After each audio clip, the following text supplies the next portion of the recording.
সেনাপ্রধানের দিক থেকে মূল ভেটোটা ছিল যে ডক্টর মোহাম্মদ ইউনূস কেন, why not any other person. Doctor Mohammad ইউনূসের নামে মামলা আছে, তিনি একজন কনভিক্টেড পার্সন। একজন কনভিক্টেড পার্সন আসলে কিভাবে একটা দেশের প্রধান উপদেষ্টা হতে পারে? আওয়ামী লীগ একটা লোককে একেবারেই দেখতে পারছে না, এবং বাংলাদেশে তো আলটিমেটলি 30-40% পিপল আওয়ামী লীগকে সাপোর্ট করে। এই 30-40% পিপলের মতামতের বিরুদ্ধে গিয়ে একটা লোককে প্রধান উপদেষ্টা করা উচিত? সেনাপ্রধান লাস্ট আমাদেরকে বলেছিল যে আমি বুকে পাথর চাপা দিয়ে এই সিদ্ধান্তটা মেনে নিচ্ছি। আমাদের এই দীর্ঘমেয়াদী পরিকল্পনাটা করতে হতো যে যখন থেকে আমরা ফার্ম ছিলাম যে শেখ হাসিনাকে চলে যেতে হবে, তারপরে কি হবে? আমরা তো আর শেখ হাসিনা চলে যাওয়ার পরে দেশটাকে ছেড়ে দিতে পারি না। তো এই জায়গা থেকে আমরা দেখা যায় যে এই চিন্তাটা আস্তে আস্তে আসতে থাকে, কিন্তু ওই সময়টাতে আসলে এটা বিশ্বাস করাও কঠিন ছিল যে 5 তারিখের মধ্যেই হয়তো হয়ে যাবে। আমাদের তো এমনকি সশস্ত্র অভ্যুত্থানের প্রস্তুতিও ছিল। 5 তারিখ যদি আমরা সফল না হতাম, হয়তো আমরা অস্ত্র তুলে নেওয়ার ঘোষণা দিতাম, এবং নাইট বাই ভিডিও বার তো রেডি রেখেছিল, আমিও কি ঘোষণা দিব সেটাও রেডি ছিল। তবে এর আগে আমরা এটা অনুভব করি যে পরবর্তীতে আমরা আসলে দেশটার আসলে কি হবে শেখ হাসিনা চলে যাওয়ার পরে। সেই জায়গা থেকে মানে এটা কোনো কালেকটিভ ডিসিশন এরকম ছিল না, এমন না যে আমরা মিটিং করে ডিসিশন নিয়েছি যে ডক্টর ইউনূসকে প্রধান উপদেষ্টা বানানো হবে বা এরকম কিছু। তখন আমার মূলত যোগাযোগ হয় ইয়ার সাথে, যে যোগাযোগ হচ্ছিল আমেরিকান এম্বাসির কয়েকজনের সাথে। এর পাশাপাশি হচ্ছে সাবেক ছাত্রদলের এক বড় ভাই আছেন শামীম ভাই, উনি মিরপুরে অর্গানাইজার হিসেবে খুব ভালো ভূমিকা পালন করছিলেন। তো ওনার সাথে আমার যোগাযোগ হচ্ছিল। উনি মূলত ওনার যোগাযোগটা ছিল মূলত মুশফিকুল ফজল আনসারি ওনাদের সাথে আর কি। তো ওনার মাধ্যমে আমার ডক্টর আলী রিয়াজ, তারপর হচ্ছে বদির আলম মজুমদার স্যারদের সাথে যোগাযোগ হয়। ওনাদের সাথে আমি কথা বলি। 1 তারিখ যখন আমরা আমাদেরকে ডিবি থেকে ছেড়ে দেওয়া হয়, সেদিন প্রাথমিক কথা হয়, কিন্তু 2 তারিখ মূলত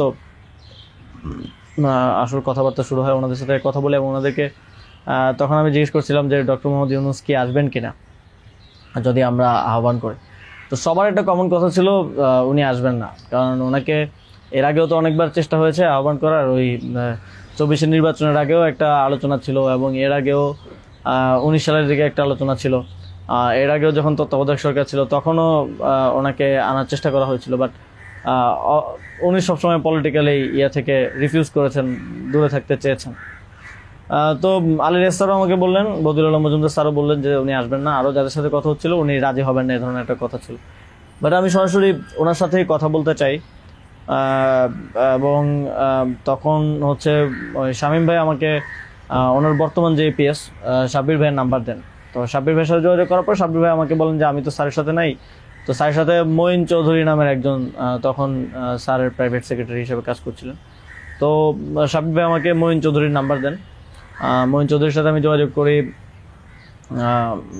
2 তারিখ কি 3 তারিখ হবে, এবং ওনার সাথে আমার কথা হয়। এবং উনি তখন বলছিলেন যে স্যারের একটা ছোটো সার্জারি আছে। স্যার তখন ফ্রান্সে ছিলেন। তো সার্জারি আছে, এবং পরবর্তীতে আমি ওনাকে মেসেজগুলো ক্লিয়ার করার চেষ্টা করি যে আমরা চাচ্ছি এমনটা। তো উনি স্যারের সাথে কথা বলেন। স্যার আমাদেরকে পরে একটা মেসেজ পাঠান যে তোমরা যেটা করতেছো আমি তোমাদের সাথে আছি আর কি। এটা হচ্ছে 2 তারিখের দিকে স্যার একটা মেসেজ আমাদেরকে পাঠান থ্রু মঈন চৌধুরী, কিন্তু তখনও কথা হয়নি।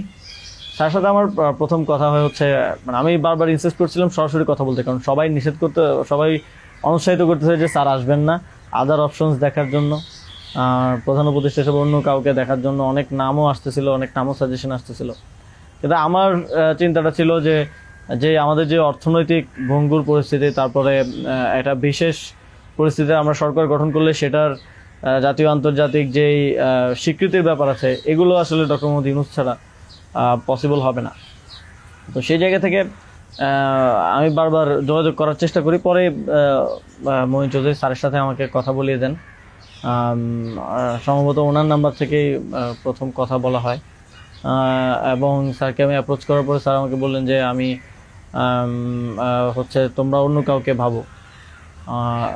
এটা সম্ভবত 3 তারিখ। স্যার বললেন যে, এবং স্যার কয়েকজনের নামও বললেন যে তোমরা ওনাদেরকে ভাবতে পারো। এর মধ্যে 2-1 জন আমাদের উপদেষ্টা পরিষদেও আছে এখন। স্যার বলেন যে আমার লাইফটা তো ডিফারেন্ট, আমি ওইখান থেকে আসবো কিনা। এবং উনি বলেন যে তাহলে, আমি যখন বললাম যে স্যার আপনাকে ছাড়া হবে না, আপনাকে আসতেই হবে, তখন উনি বললেন যে আমি ভেবে দেখি, তোমরাও ভাবো, যদি আদার কোনো বেটার অপশন পাওয়া যায় তাহলে তোমরা ভাবো, আর আমিও ভেবে তোমাদেরকে জানাবো। তো 3 তারিখ তো অনেক কিছু আনসার্টেন ছিল, এক দফা শুধু ঘোষণা হয়েছে, কবে পতন হবে, কবে আসবে, এটা আনসার্টেন ছিল। তো আমার মনে হয় এটাও ডিসিশন নেওয়ার ক্ষেত্রে একটা বাধা ছিল সে সময়। কিন্তু আমি যথেষ্ট, আমার মনে হচ্ছিল যে উনি ডিনাই করলেও he is to some extent positive, মানে যেটা বাকিদের থেকে আসতেছে যে একেবারেই আসবে না এরকম। আসিফ স্যারও বলতেছিল যে আসবে না স্যার, রাজি হবে না। তো আবার আমার মনে হচ্ছিল যে এই লোকগুলো তো সবাই স্যারকে পার্সোনালি চেনে, তো ওনারা বলতেছে, কিন্তু আমরা ইনসিস্ট করি, আমি ইনসিস্ট করি, এবং আমি তখন আসলে বাকিদেরকে জানিয়ে রাখছিলাম যে আমার স্যারের সাথে যোগাযোগ হচ্ছে। তখন এটা কোনো কালেকটিভ ডিসিশন ছিল না যে ওনাকে আমরা প্রধান উপদেষ্টা করব।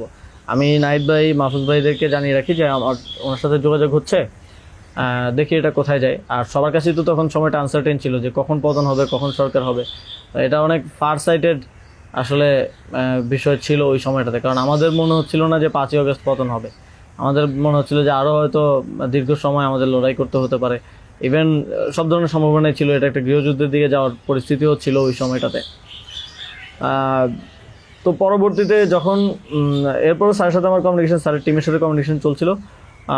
5 তারিখ মূলত স্যারের সাথে আবার কথা হয়। মঈন চৌধুরীর সাথে রেগুলারই কথা হচ্ছিল, প্রতিদিন 2-3 বার কলে কথা বলছিলাম। 5 তারিখ স্যার যখন সার্জারিতে ঢুকবেন, ঢোকার আগে হচ্ছে কথা হয়, যখন শেখ হাসিনা পালিয়ে গেল সন্ধ্যায় আমরা চ্যানেল 24-এর অফিসে। তখন আমি স্যারের সাথে কথা বলতে চাই যে এখন তো পতন হয়ে গেছে, এখন একটা ডিসিশনে আসতে হবে। তো তখন মঈন ভাই স্যারের সাথে আমাদেরকে কলে যুক্ত করেন। তো চ্যানেল 24 অফিসেই নাহিদ ভাই আর আমি আমার ফোন থেকে লাউডস্পিকারে স্যারের সাথে কথা বলি। তো স্যারকে আমরা বলি যে স্যার এখন একটা ডিসিশন আসতে হবে, আর স্যারও সার্জারিতে চলে যাচ্ছিলেন তারপরে ডিসিশন দেওয়াটা। তো স্যার এক ধরনের তখন মনোসম্মতি দিলেন যে আমি আসব। আর এর মাঝে তো 2 দিন স্যারও আলোচনা করেছেন বিভিন্ন পর্যায়ে, আমি আসবো, তবে বিস্তারিত কথা বলার আগে তোমরা কোথাও এটা অ্যানাউন্স করো না আর কি। তো এই আলোচনাটা হওয়ার পরে আমরা, অনেকগুলো বিষয় ছিল ডিসকাস করার মতো, আলোচনাটা হওয়ার পরে আমরা চ্যানেল 24-এর অফিসে প্রেস ব্রিফিংটা করি সেদিন রাতে, এবং সরকারের রূপরেখাটা কী হবে সেখানে ঘোষণা করি, একটা অন্তর্বর্তীকালীন জাতীয় সরকার ঘোষণার কথা বলি। এছাড়াও আরও রূপরেখাগুলো বলি যে রাজনৈতিক অংশগ্রহণ, তারপর সিভিল সোসাইটি, তারপরে অভ্যুত্থানের নেতৃত্বের অংশগ্রহণ, এই পলিসিগুলো আমরা সেখানে ঘোষণা করি। স্যারের নামটা ঘোষণা করা হয়নি। সেদিন রাতে স্যারের সাথে আবার চূড়ান্ত কথা হয়, রাতের আনুমানিক 12:30 থেকে 2টা-2:30 পর্যন্ত প্রায় 2 ঘন্টা স্যারের সাথে নাহিদ ভাই আর আমার কলে কথা হয়, এবং সেখানে আমরা বিস্তারিত বিভিন্ন বিষয়গুলো আলোচনা করি, এবং স্যারের কিছু কনসার্ন ছিল সেগুলো আমরা ডিসকাস করি যে এটা আবার 1-11 মতো একটা সরকার হবে কিনা, মানে আমরা ক্ষমতায় বসবো কিন্তু পেছন থেকে আর্মি আমাদেরকে চালাবে কিনা, অথবা অন্য কেউ আমাদেরকে ডিক্টেট করবে কিনা। স্যারের কনসার্ন ছিল এটা। স্যারের কনসার্ন ছিল যে আমি আসলে আমাকেই স্বাধীনতাটা দিতে হবে, আমি আসলে এটা আর্মি রান করবে কিংবা পেছন থেকে কেউ রান করবে, এটা হলে আমি আসবো না। তো আমরা স্যারকে বলেছি যে আমাদের পজিশনে এটাই, যে গভর্নমেন্ট যদি আমরা ফর্ম করি, গভর্নমেন্ট স্বাধীনভাবে কাজ করতে হবে, এবং এখানে সেনাবাহিনী কিংবা অন্য কোনো অথরিটি যদি হস্তক্ষেপ করতে চায়, সেক্ষেত্রে আমরা মাঠ থেকে সেটাকে চ্যালেঞ্জ করবো আর কি। তো এই ধরনের একটা নিশ্চয়তা স্যারকে আমরা দেই আমাদের এন্ড থেকে। তারপর এক ধরনের কথা হয় যে উপদেষ্টা পরিষদ কেমন হবে, স্যার আমাদেরকে বলেন যে তোমরা ঠিক করো, আর স্যার কিছু সাজেশন দেন। স্যারের টিম থেকে 6 তারিখ সম্ভবত প্রায় 5 তারিখ রাতেই 23-24টা নাম আসে আমার কাছে। তো ওই নামগুলোর সাথে আমরা যে নামগুলো ঠিক করি প্রায় কমন ছিল অনেকগুলো। তারপর আমরা একটা লিয়াজু কমিটি করা হয়, যারা হচ্ছে সকল রাজনৈতিক দলের সাথে আলোচনার ভিত্তিতে একটা উপদেষ্টা পরিষদ গঠন করবে। তো ওই লিয়াজু কমিটির আহ্বায়ক ছিল মাহফুজ ভাই। তো ওনারা কমিউনিকেশন শুরু করে দেয় জামাতের সাথে, বিএনপির সাথে, আরও যারা রাজনৈতিক দল আছে, সিভিল সোসাইটি আছে, তাদের সাথে যোগাযোগের মাধ্যমে সবার থেকে নাম প্রস্তাব আসতে থাকে। কিছু নাম ছিল কমন, আমাদের এখানেও কমন, যেমন কিছু মানুষজন, যেমন সালাউদ্দিন আহমেদ স্যার, উনি তো অর্থনীতিতে বাংলাদেশে মানে এই মুহূর্তে যদি আমরা চিন্তা করি তাহলে ওয়ান অফ দ্য বেস্ট। তো ওনার নামটা সব দিক থেকে আসে। তো এরকম কিছু কমন নাম আসে, আবার কিছু নাম দেখা যায় আমরা ইনক্লুড করি বা কোনো এক পক্ষ থেকে আসে, কিন্তু অন্য পক্ষ এটাকে আবার রিফিউজ করে। বিএনপির কিছু নামের ব্যাপারে আপত্তি ছিল, তাদেরকে পরে নেওয়া হয়নি। তো এভাবে একটা মোটামুটি সবার সাথে কনসালটেশনের ভিত্তিতে একটা উপদেষ্টা তালিকা করা হয়। এবং যেদিন স্যার ল্যান্ড করে বাংলাদেশে আসেন 8 তারিখ দুপুরে, আর্মি থেকেও কিছু নাম প্রস্তাব করা হয়। কিন্তু আমরা একটু প্রায় 5-6টা নাম আমরা একটু ঘেটে দেখলাম যে এই লোকগুলো ওইভাবে সর্বজন গ্রহণযোগ্য না। এবং আরেকটা সমস্যা হচ্ছে তাদের অনেকেরই হয় না যে সফট আওয়ামী লীগ অ্যান্ড আওয়ামী লীগের সিভিল সোসাইটি হিসেবে পরিচিত, অথবা তাদের ব্যাকগ্রাউন্ডটা একজন আর্মি অফিসিয়ালসের নাম ছিল সেখানে, এক্স আর্মি অফিসিয়ালস। তার ব্যাকগ্রাউন্ড আমরা দেখি যে তিনি ইন্ডিয়ায় তিনি 4 বছর ছিলেন এবং 4 বছরে তিনি কয়েকটা কোর্স করেছেন সেখানে। সো আবার ওনার ব্যাপারে জনমত হচ্ছে র কানেক্টিভিটি আছে। তো ওই নামগুলো আমরা কেটে দেই এবং সেখানে আর্মি কিছুটা নাকশ হয় যে এই নামগুলো কেটে দেওয়ার পরে। এবং ওই স্যারের সামনে রেখেই, কারণ স্যার ওই যখন ভিভিআইপি লাউঞ্জে স্যার ছিলেন এয়ারপোর্টে, তো স্যারের সামনে রেখে আমি আর আসিফ স্যার নামগুলো কেটে দিই যে এই নামগুলো তো আমরা দেই নাই। সেখানে আর্মি চিফও ছিলেন। তো আমাদের ইয়েটা ছিল এটাই যে আগের রাতে আমরা যেটা কথা বললাম যে এই উপদেষ্টা পরিষদে যদি আর্মির লোকজনই বেশি থাকে তাহলে তো এটা দিন শেষে আর্মি ব্যাগ আবার 111 টাইপ গভর্নমেন্টই হচ্ছে। সেই জায়গা থেকে আমরা এই নামগুলো নিতে চাইনি। তবে সেখানে আমরা যুক্তি দিয়েছি যে কারণ সবার প্রোফাইলটা যখন আমরা একটু ঘাটাঘাটি করেছি দেখেছি সবারই কোনো না কোনো প্রবলেমেটিক এলিমেন্ট সেখানে আছে। হয় তার র কানেক্টিভিটি হিসেবে জনমত আছে, মানুষের মধ্যে গুঞ্জন আছে, অথবা তার আওয়ামী লীগের সিভিল সোসাইটি হিসেবে পরিচিতি আছে। তো এই ধরনের একটা বিষয় ছিল ওই 5-6টা নামের মধ্যে, যে কারণে আমরা সবগুলো নামই প্রায় কেটে দিয়ে শুধু একটা নাম আমরা রেখেছিলাম সিএসটি উপদেষ্টা যিনি আছেন। কারণ আমাদের কাছে মনে হচ্ছে ওইটা সেন্সিটিভ জায়গা এবং দেশের এরকম একটা ট্রানজিশন টার্মাল সিচুয়েশনে যেহেতু আর্মি পুরোপুরি আমাদের পার্বত্য অঞ্চলের সমস্যাগুলো ডিল করে, তো সেখানে তাদের কথাটা রাখা উচিত। সেই জায়গা থেকে ওনার নামটা আমরা রাখি, শুধু আর্মির প্রপোজাল থেকে বাকিগুলো কেটে দেওয়া হয়।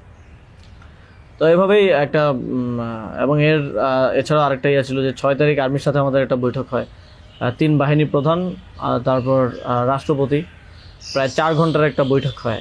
যেটার মূল কথাটা ছিল যে সেনাপ্রধানের দিক থেকে মূল ভেটোটা ছিল যে ডক্টর মোহাম্মদ ইউনূস কেন, why not any other person. তো আমরা আমাদের জায়গায় অ্যাডামেন্ট ছিলাম, বিকজ আমরা তো 5 তারিখ রাতেই ঘোষণা দিয়ে দিয়েছি যে doctor Mohammad Yunus will be the chief adviser of the next interim government. এবং সেটা এক ধরনের বৈপ্লবিক কায়দায় আমরা ভিডিও বার্তা দিয়ে ঘোষণা দিয়ে দিয়েছি, আমরা কোনো নিয়মের কিংবা সংবিধানের তোয়াক্কা সে সময়টাই করে নেই।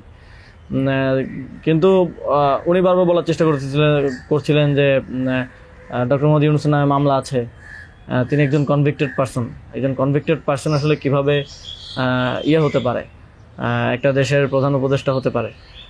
তো আমরা যখন এগুলো ডিবাঙ্ক করতেছিলাম কথাগুলোকে যে এগুলো তো আওয়ামী লীগের সময়ের পলিটিক্যালি মোটিভেটেড মামলা, এই মামলা তো দেখা গেছে সবার নামে পাওয়া যাবে, আমাদের নামেও আছে।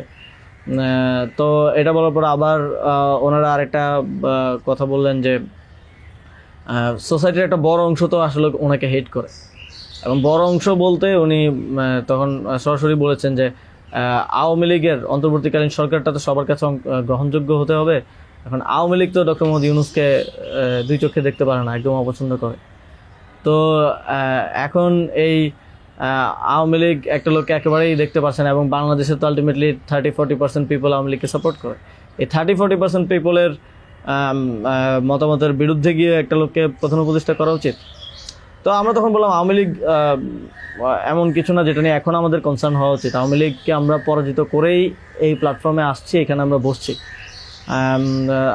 আওয়ামী লীগ কি চাইলেও না চলে এটা এখন আর ম্যাটার করে না কোনোভাবেই। কিন্তু উনি বারবার এই কথাটা ঘুরে ফিরে বলতেছিলেন যে এই সরকার তো একটা নির্বাচন আয়োজন করবে, এই জন্য বিএনপি আওয়ামী লীগ সবার কাছে এই সরকারের গ্রহণযোগ্যতা থাকা প্রয়োজন। আওয়ামী লীগ তো প্রধান ডক্টর মোহাম্মদ ইউনূসকে একেবারেই দেখতে পারে না, ওনাকে আওয়ামী লীগ মেনে নেবে না উনি আসলে। কিন্তু আমাদের কথা ছিল যে আওয়ামী লীগ তো এখন আর এই মুহূর্তে ডিসিশন মেকিংয়ে আওয়ামী লীগ ম্যাটার করে না। একটা গণহত্যা ঘটনার পরে সে কি ভাবলো বা তার কি পজিশন, দ্যাট ডাজন্ট ম্যাটার। এরপরও ওনারা নানা ধরনের যুক্তি দিতে পারে, এবং শেষে 4 ঘন্টা এই বিষয়ের উপরে ডিসকাশন হয়। 4 ঘন্টা, আধা ঘন্টা হয়তো অন্যান্য ইস্যুস নিয়ে ডিসকাস হয়েছিল, বাট 4 ঘন্টা প্রায় 3.5 ঘন্টা এই ইস্যু নিয়ে ডিসকাস হয়। তো এখানে আসছিলাম আমি, নাহিদ ভাই, মাহফুজ ভাই আর নাসির ভাই। আর বাকি আমাদের সাথে যারা ছিল তারা বাইরে অপেক্ষা করছিল। আসিফ স্যার ছিল, তারপরে তানজিমুদ্দিন স্যারও ছিল, আরও সমন্বয়িকা ছিলেন আরও 10-12 জন, সবাই বাইরে অপেক্ষা করছিল আর কি এই 4 ঘন্টা। তো তারা বারবার 2বার হচ্ছে বিরতি দিয়ে আমাদেরকে আবার ভাবতে বলে আবার চলে যেত, আবার এসে আবারও একই জায়গা থেকে কথা শুরু করতো। মানে আমরা বুঝতে পারছিলাম যে ডক্টর মোহাম্মদ ইউনূসকে এখানে এস্টাবলিশমেন্ট কোনোভাবেই চাচ্ছে না। আর আমাদের কথা ছিল আমরা ঘোষণা দিয়ে দিছি, এবং আমরা এক ধরনের হুমকি সুরে সেখানে বলি যে যদি এটা রাষ্ট্রীয়ভাবে না হয়, যদি রাষ্ট্রপতি ঘোষণা না দেয় ডক্টর মোহাম্মদ ইউনূসকে প্রধান উপদেষ্টা হিসেবে, তাহলেও আমাদের কিছু যায় আসে না, কারণ আমরা অলরেডি ঘোষণা দিয়ে দিয়েছি। আমরা আমাদের তৈরি করা উপদেষ্টা পরিষদ নিয়ে শহীদ মিনারে গিয়ে শপথ নিব। এই হুমকিটা দেওয়ার পরে তারা একটু মানে নড়ে চড়ে বসে, এবং তারা গিয়ে রাষ্ট্রপতির সাথে ডিসকাস করে আসে। এবং সেনাপ্রধান লাস্ট আমার মনে পড়ে আমাদেরকে বলেছিল যে আমি বুকে পাথর চাপা দিয়ে এই সিদ্ধান্তটা মেনে নিচ্ছি। এবং